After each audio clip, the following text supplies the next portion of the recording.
Welcome to our complex analysis lecture. Today, we are going to explore a truly magical result known as the Cauchy-Goursat Theorem. If you have ever spent hours calculating tedious integrals in standard calculus, you are going to love this topic. This theorem provides an incredible shortcut that turns complex, intimidating integration problems into simple logical checks. By the end of this video, you will understand not just how to use this theorem, but exactly why it works and why it is a foundational pillar for physics and engineering. Before we look at any equations, let us build some intuition. Imagine you are hiking on a large, smooth mountain. You start at your campsite, walk in a massive loop exploring the area, and eventually return exactly to where you started.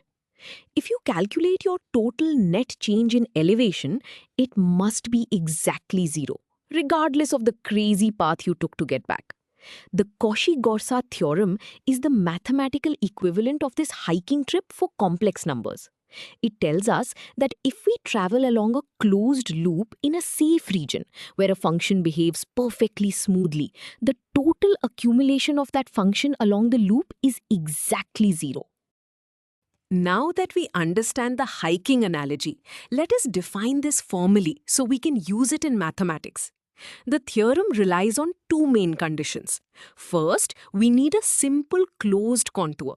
This is just a loop drawn on a piece of paper that ends where it begins and never crosses over itself, like a circle or a triangle.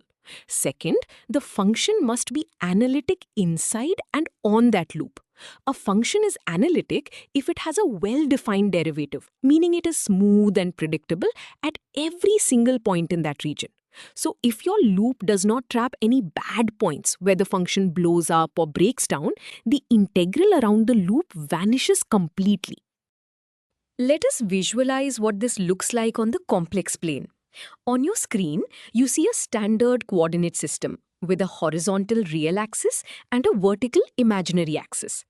The black loop is our simple closed contour, labeled C. The arrow shows we are traveling around it in a specific direction. The light blue shaded area inside is the region R.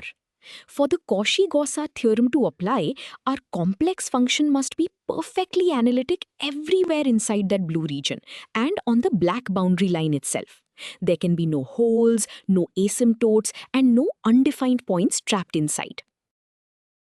This brings us to the mathematical statement of the Cauchy-Goursat theorem. The formula is beautifully simple. It states that the contour integral of the function f of z with respect to z around the closed loop C is exactly equal to 0. Let us break down the symbols. The integral sign with a circle in the middle means we are integrating around a closed path. The variable f of z is our smooth, analytic complex function. The term dz represents the tiny steps we take as we walk along the boundary.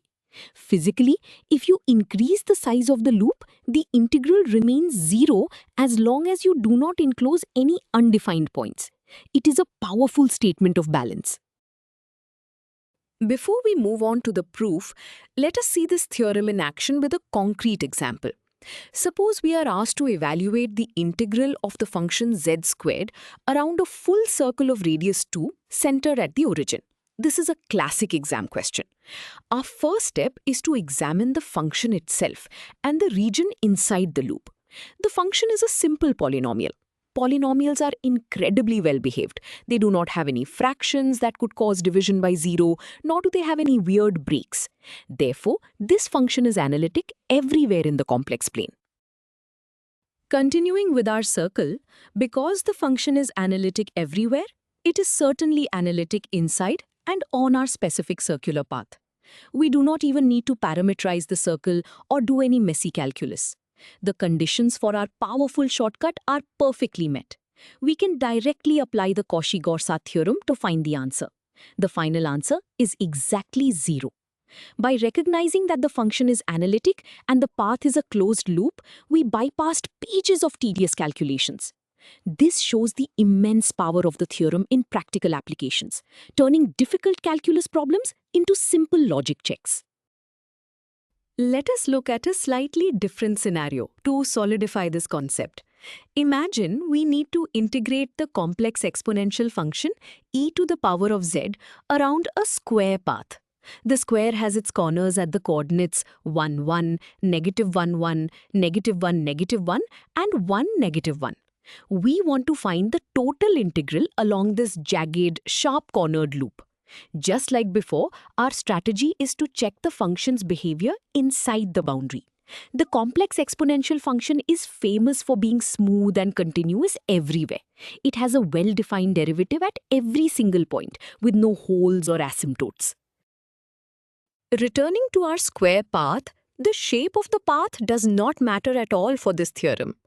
The Cauchy-Goursat theorem does not require the loop to be a smooth circle. It only requires the loop to be closed and not cross itself.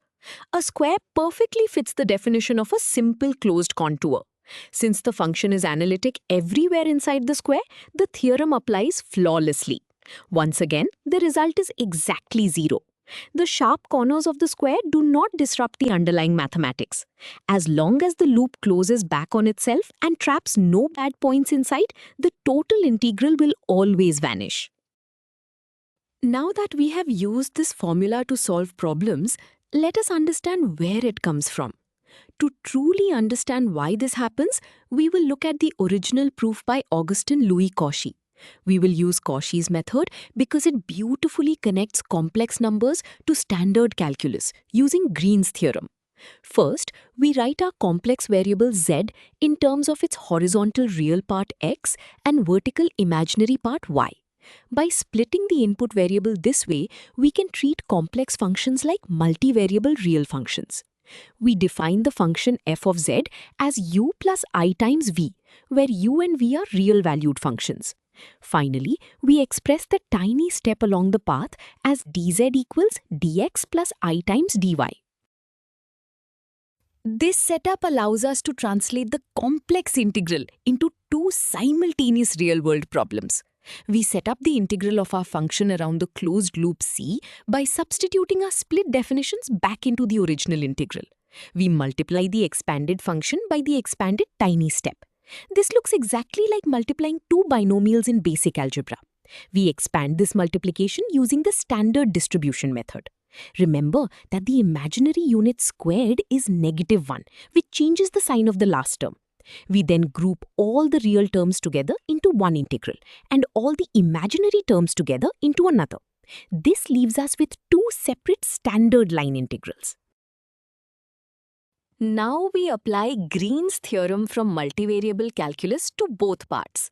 Green's theorem is a magical tool that converts a line integral around a boundary into a double integral over the solid area inside that boundary. For the real part, we take the partial derivatives of the components as dictated by the theorem, shifting our focus from the edge of the shape to the inside region R. We do the exact same thing for the imaginary part of our integral, converting its boundary walk into an area calculation. At this point, we have completely translated the complex integral into the language of multivariable calculus. Here is where the magic of complex analysis steps in to save the day. Because our function is analytic, it must obey the Cauchy-Riemann equations. These equations are the strict rules that tie the real and imaginary parts of a complex function together. The first equation tells us that the rate of change of u in the x direction perfectly matches the rate of change of v in the y direction. The second equation shows the cross relationship between the other partial derivatives, complete with a negative sign. This negative sign is the secret ingredient that makes the whole theorem work, guaranteeing that the internal forces of the function perfectly balance each other out. If we substitute these Cauchy-Riemann equations back into our double integrals, we see something wonderful happen. In the real part, the terms inside the parentheses become identical but with opposite signs. They perfectly cancel each other out, leaving us with an integral of 0. The exact same cancellation happens for the imaginary part when we substitute the first Cauchy-Riemann equation. The positive and negative partial derivatives annihilate each other completely. Since both the real and imaginary double integrals evaluate to 0, the entire original contour integral must also be 0. This proves that as long as the function is smooth inside the loop, the total accumulation is absolutely nothing. So, we have proven that the theorem holds. This brings us to an important question. Why do we care so much about an integral that just equals 0? The Cauchy-Goursat theorem is the foundational pillar for almost everything else in complex analysis. Because integrals around empty loops are 0, it proves that the path you take between 2 points does not matter. Only the starting and ending points do. This concept, called path independence, is heavily used in physics. In fluid dynamics, it proves that in a smooth flow there is no net circulation. In electromagnetism, it guarantees that the work done moving a charge around a closed loop is 0. Without this theorem, engineers could not easily calculate the lift on an airplane wing. To summarize, you have now mastered the Cauchy-Goursat theorem. Remember the 3 most important ideas. First, this theorem is a powerful shortcut that lets you skip tedious math. Second, if you integrate a smooth, well-behaved analytic function around a closed loop, the result is always 0. Third, you only need to check 2 things. Is the loop closed, and is the function free of any undefined points inside that loop? If both are true, you can confidently state the answer is 0. You have covered the full topic brilliantly, connecting abstract mathematics to the physical world. Great job!